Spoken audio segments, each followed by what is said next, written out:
Coronavirus. C'est une matière qui semble sensible parce que c'est une maladie qui élimine les gens. Il y a plusieurs morts par-ci par-là.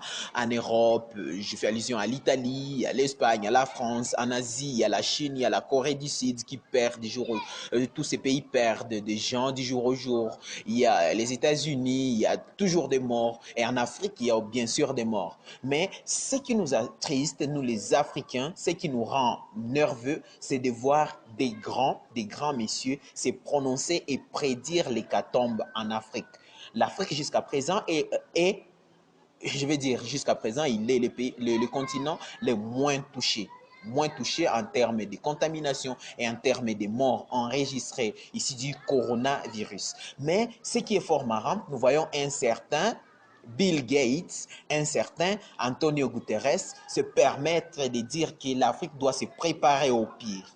Ça n'a pas de sens. Jusque-là, nous sommes les moins touchés. Comment expliquer? C'est une prévision, on prépare. C'est vrai, nous reconnaissons une chose, nous sommes moins équipés et mal équipés par rapport à eux. Mais jusque-là, ce sont eux qui sont dans la merde. Ce sont eux qui vivent la merde aujourd'hui. Mais un mec comme Bill Gates, parmi les hommes les plus influents de la planète, parmi les hommes les plus riches, bien sûr, je n'en disconviens pas, mais il se permet de dire que l'Afrique doit se préparer au pire. Et donc, il prépare les nombres. Et ce qui est fort marrant, il avance même des millions de morts. Mais c'est une prévision. Il prophétise des millions de morts pour l'Afrique. C'est un plan qu'ils ont pour l'Afrique.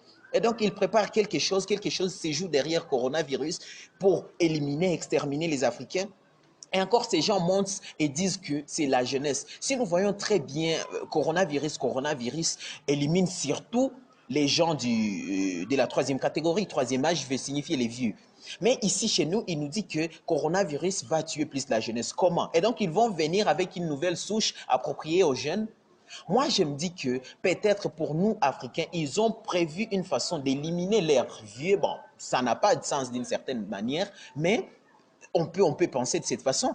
Ils prévoient d'éliminer leurs vieux pour rester avec les jeunes. Et nous, ici, ils viendront avec...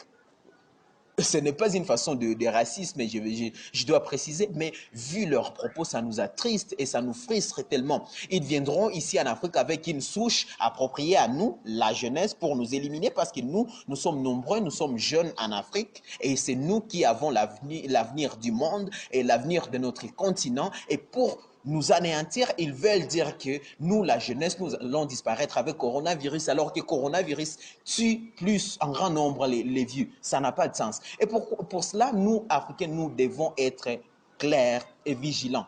Parce qu'il y a quelque chose qui se joue derrière tout ça. Il y a quelque chose. Africains, nous sommes appelés à travailler, et c'est vrai, nous devons suivre bien sûr les mesures d'hygiène, les mesures établies par l'OMS, qui prédit aussi la merde à l'Afrique, des millions de morts, bon, surtout des jeunes.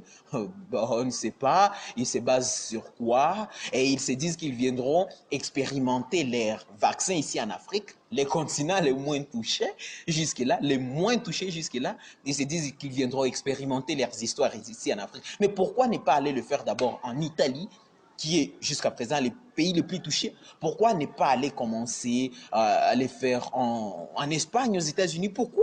Pourquoi ici chez nous en Afrique? Il y a quelque chose qui se joue derrière tout ça. C'est vrai, j'admets et je reconnais une chose, coronavirus est une réalité, mais n'en faisons pas une chose pour exterminer les autres. N'en faisons pas une chose pour montrer que les autres sont des sous-hommes quoi. Non, ça, nous, Africains, nous refusons et nous refuserons toujours. Nous ne sommes pas d'accord avec cette situation. Non, jamais et jamais. Et donc, j'interpelle la conscience de chaque Africain, où qu'il soit, quoi qu'il fasse, de revenir à la raison et de penser à ce qu'il veut. Ce qu'il veut, c'est voir notre continent évoluer. C'est ce que nous voulons tous. Mais avec l'allure du monde d'aujourd'hui, ça ne va pas. Je crois, et chez nous en Afrique, chez nous au Congo, on a toujours dit que l'enfant malin comprend, pige facilement dans le bruit. Je fais la traduction, on l'a dit en Swahili, mais je le dis pour que tout le monde comprenne. Et donc, chaque Africain doit comprendre et doit être aux aguets. Merci, abonnez-vous sur la chaîne YouTube Club des Intellectuels Africains. Aimez, Partagez, commentez et faites-nous part de vos avis pour que nous en prenions compte. Et à la prochaine dans une autre vidéo.